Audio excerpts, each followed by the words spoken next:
Hello, class. Happy Tuesday. Thank you so much for your understanding. I apologize for my late cancellation yesterday.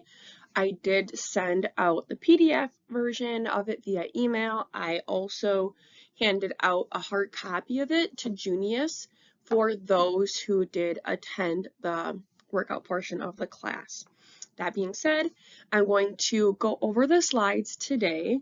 Today's a very in-depth conversation. Hormones have a lot of big words in the endocrine system. It gets to be a mouthful, so I do apologize if I stutter over my words a little bit. In addition, it's just very complex. So I do understand if you have questions, we will recap on any questions that you may have on this topic next week, or you are more than welcome to email me, okay?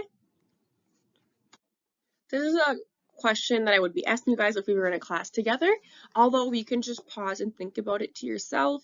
What are some things you've been told by your physician or things you've been educated on about menopause? The common thing that I hear from people is nothing. They don't really know much outside of getting hot flashes from what they hear from their friends. They don't necessarily know how hormones interact in their body differently. They don't know the changes that are even occurring in their body or how that's going to affect their health and how they have to, in sense, go towards being healthy through exercise, lifestyle, and nutrition, all of those things in this new phase of their life. So this is an outline on a graph in sense of general hormones that females will have and how they are affected in association with age. So you'll see at 35, your estrogen is really high. That's generally as well. You've ever heard of geriatric pregnancy? Around 35, as it shows, your estrogen starts dropping, and there's just kind of a drop in overall with a lot of the hormones, like your progesterone as well. That is why women are a little bit higher risk of failed pregnancies or carrying until term, because of the fact that the progesterone is lower, so that's not going to help the fetus develop, and it's also the estrogen's lower, so you're not going to be able to have as much strong dominant estrogen signals being sent around your body. So I just wanted to show you guys it's normal. This is not different for anyone. Everyone goes through this the same way. Where it does change can be, like I said, around like 45 to 55 can be fairly common when some of these things start, although some can be sooner or later depending on the person. So estrogen, the function of it is, in sense, it helps your body. So it does many things. It helps you have good energy. It's kind of like the best of the female hormones that make you just feel good. It gives you strong sex drive. Your skin complexion is healthier. Your mood is better. Your energy levels are higher. Your bone health is good. So all of that is great, right? Although, if you're estrogen dominant, where you have too much estrogen, that's commonly in like PCOS. That's when people are like fatigued. So too much or too less isn't great, right? So estrogen dominance would be like you're having fatigue, you have acne, and you have excess hair growing on your skin. Sex drive is down, your mood is all over the place. So too much isn't good, not enough isn't good either. So we want a good amount of estrogen, and progesterone is what prepares the endometrium for pregnancy by thickening the lining of the uterus and accepts the fertilized egg. And in a sense, what allows the fetus to develop and grow inside of the mom. And so if we don't have that, we're obviously not going to be able to carry as well to term. And if you don't have estrogen, obviously a lot of the effects that it causes in the body will go towards kind of the negative side. So estrogen drop can lead to mood swings, as previously told you, sleep disturbances, hot flashes, night sweats, so your thermal regulation isn't as good, vaginal dryness, decreased muscle strength, and I want to remind you that your pelvic floor is also muscles, and so that is when sometimes people can experience incontinence or prolapse, things like that, because that's also muscle, and if it gets decreased in strength, you're not going to be able to use it as well or hold the things in the right place that it needs to hold in the pelvic floor region. It can cause impaired cognition, depression, sadness, anxiety, change libido or sex drive, and then you also have a higher risk of bone loss and fractures because we know that estrogen is super good for bone health, and if you have a decrease in estrogen, you're going to have less strong bones. So you can balance estrogens naturally by minimizing endocrine disruptors. And what that means is these are just different chemicals that can float around in your body. And so we know that estrogen is a chemical, it is a hormone. And so when there's different chemicals interacting in the body, it can decrease how much estrogen, progesterone, LH, FSH, and all those things can be expressed and utilized in the body. So you want to eliminate or minimize things like pesticides, parabens, BPA, fragrances, and skincare. So trying to get more unscented or ones scented with oils like lavender or eucalyptus or lemon citrus oil. And then aluminum, lead, and mercury free deodorant. You want to limit oxybenzone sunscreen, trying to choose more of a zinc sunscreen instead. You want to rinse grains before cooking as they do have arsenic levels in them. Rice is the highest. So I just recommend using a fine strainer and just 3 to 4 times rinsing it with water. You know, that's pretty sufficient. And then trying to minimize cast iron and ceramic coated stainless steel pans. Again, you're never going to get away from all of these things, but it's just figuring out like which ones are realistic for you. For example, I sweat a lot, so I don't find the aluminum, lead, mercury free deodorants helpful.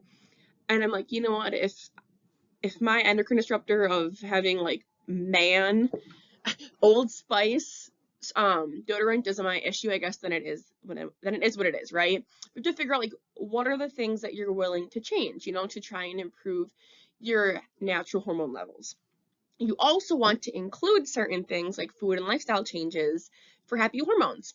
And it could be eating primarily whole foods, organic when possible. I know that finances can lead to that being challenging. I recommend going to Aldi. They have very affordable food there. A lot of things come in organic. And if it's around the same price, you know, choose the organic. But if it's not, you know, even just choosing the whole food conventional form, it's still better than processed foods.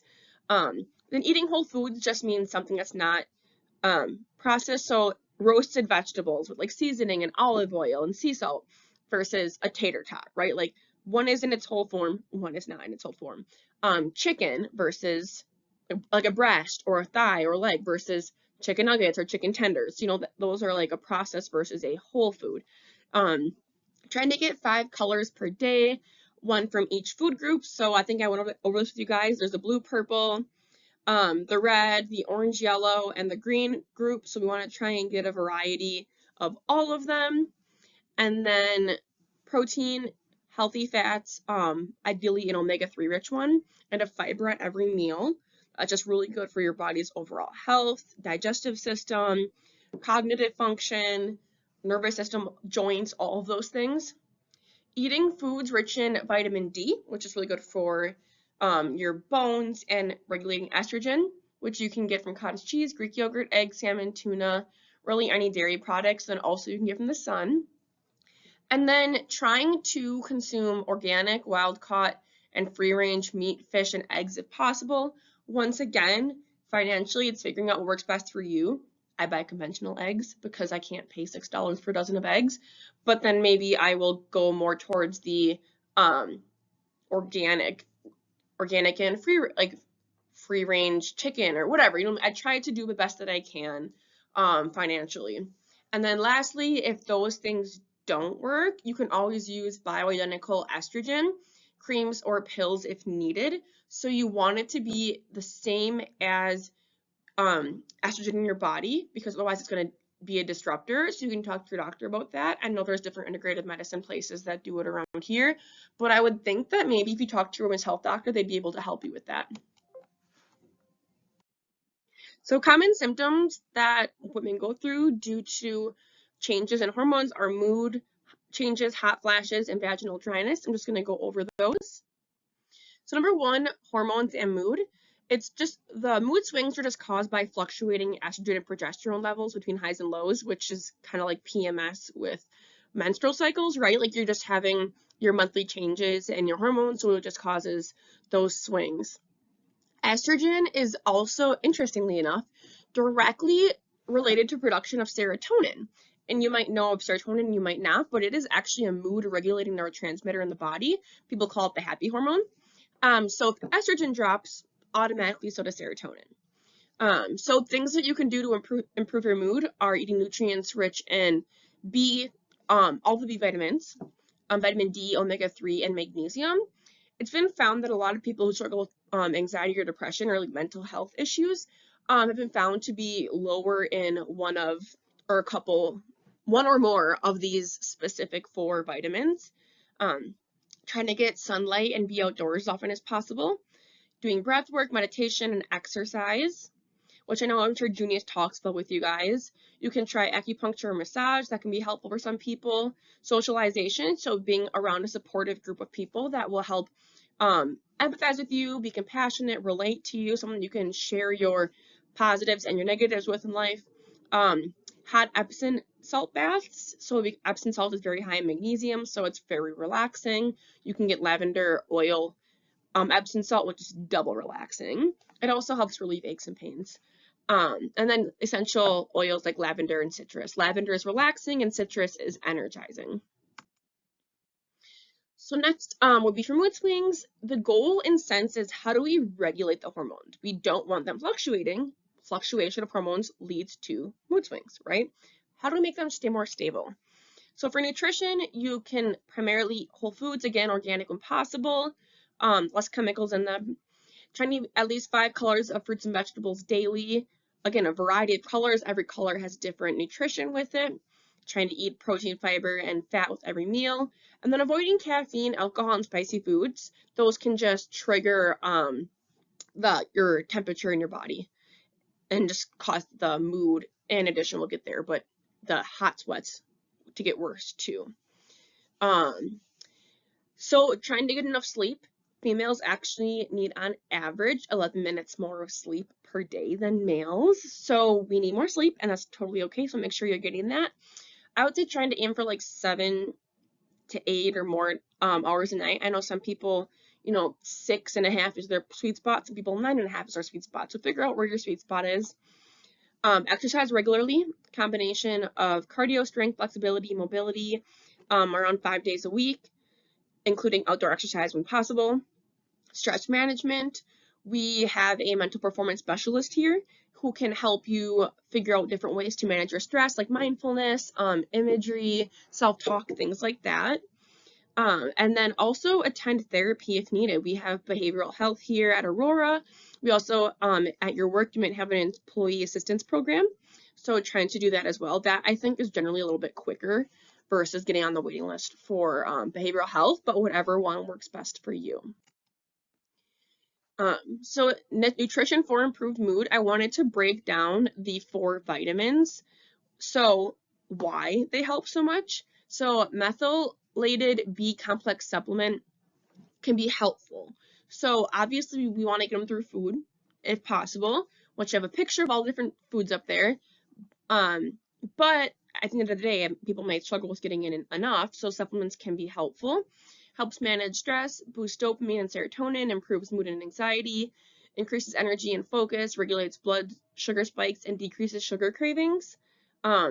It is a water-soluble vitamin, so it's hard to overdose. If you take too much of it, it will just make your pee yellow, but obviously I don't recommend overdosing yourself. Just follow the recommended amounts. So tyrosine and tryptophan are both amino acids that are found within B vitamin foods, and that's a lot of the time as you think of your meat and your fish and things like that, and your seafood. Legumes also have it, like peas, black beans, chickpeas, things like that. But so the tyrosine will turn into dopamine in your body, and then tryptophan will turn into serotonin in your body, which is cool because that means that if you eat more of those foods that have those types of amino acids in them, you can boost your mood over time. And then vitamin D, obviously we know increases serotonin production, improves gut health, and your gut and your mood are connected, and we will get into that later in this program as well. And then it's found in foods like salmon, tuna, eggs, leafy greens, dairy, and peas. And then the last two, omega-3 and magnesium. Omega-3 is really important. It's very common for Americans to get more omega-6s than omega-3s. So really focusing on and trying to increase those healthy fats like olive oil, avocados, nuts, chia seeds, flax meal, eggs, grass-fed or organic dairy has a little bit more nutrients in them and anti-inflammatory omega-3s because of what the animal's eating, and if that's the molecules that are in that animal's body and that the molecules in that animal's milk, those are more anti-inflammatory. But also taking a supplement can be very helpful as well if you know that you're struggling with that aspect of intake of those foods. Next is magnesium. So it allows for a deeper sleep, improves muscle cramps and headaches if you do have them, helps detox liver pathways, and helps move bowels if you have constipation issues. I did note it generally, because it puts you in such a deep sleep, you may get more vivid dreams. I just wanted to note that because some people will say, is this normal? I'm like, yes, that's sometimes what happens. That being said, you can get it through foods like leafy greens, whole grains, legumes, nuts, seeds, and dark chocolates, but taking a supplement before bed can also be super helpful. So 200 to 300 milligrams of magnesium glycinate 30 to 60 minutes before bed will help facilitate restful sleep. Next is thermoregulation. People will have hot flashes and night sweats. So you want to keep cool by dressing in layers that can be easily removed when you feel warm. Limit hot and spicy foods, caffeinated beverages, alcohol, and other triggers. Practice mind-body therapy like deep breathing, meditation, and guided imagery. Getting that parasympathetic, calming nervous system going, which again, I'm sure Juni's talked about with you guys in the exercise portion. Not smoking. Acupuncture, some people can find to be helpful. The relaxing benefits of it, I don't know a lot about acupuncture, but it has been found for some people to be helpful. Black cohosh is a supplement that we did talk about last week, and that is an ingredient that research has found to be helpful with regulating night sweats and hot flashes.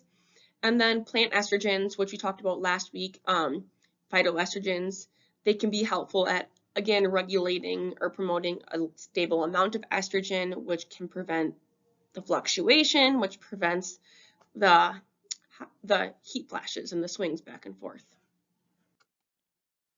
And next is vaginal dryness. This is something that's I know, uncomfortable to talk about, but it's a common thing and people just don't talk about it because they're embarrassed. But it's normal, and I think that we should be able to feel comfortable discussing it and having the knowledge as to maybe what our resources can be and what we can do about it if we do struggle with this.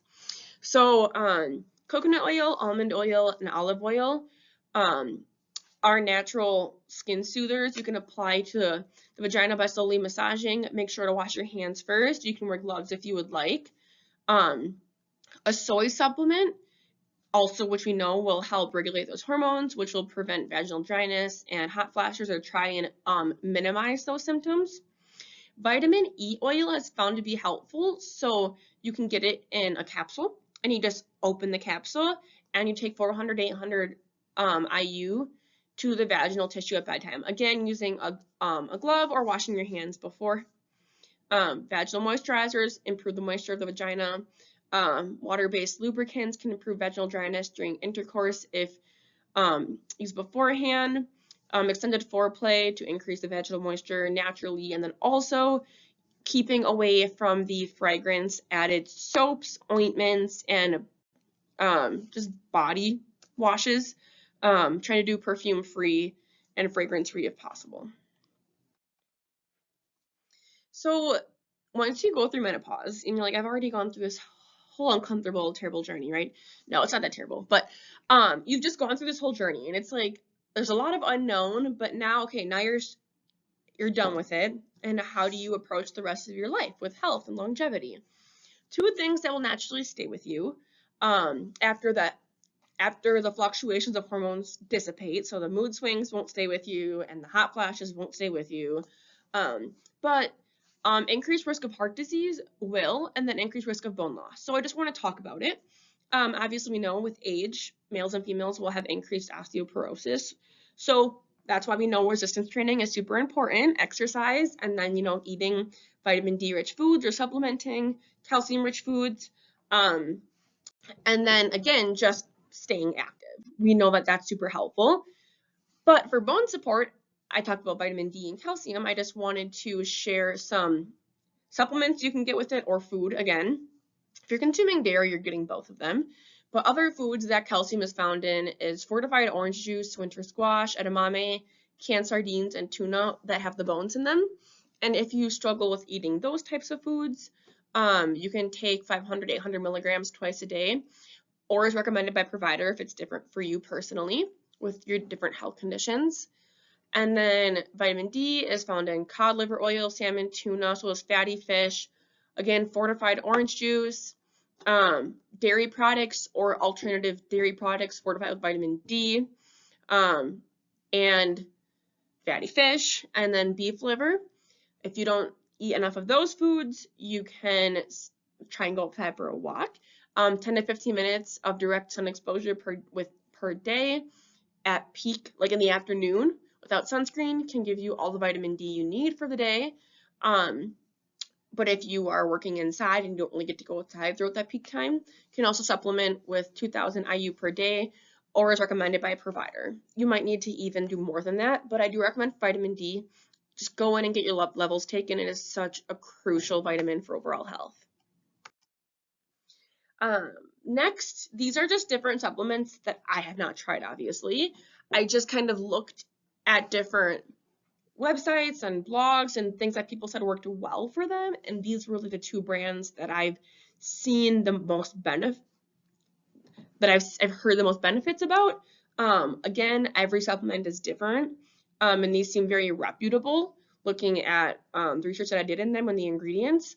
So estrogen, there's like 5 different types. You can specialize in premenopausal, complete symptom relief, mood boost, sleep cool, stress relief, energy boost. So like obviously different things based upon the certain symptoms you're having.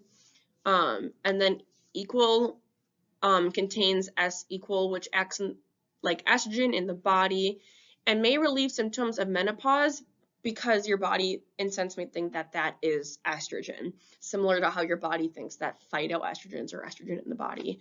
And again, if these work for you, great. If they don't, you tried, then maybe you just have to go to the bioidentical estrogen hormone therapy.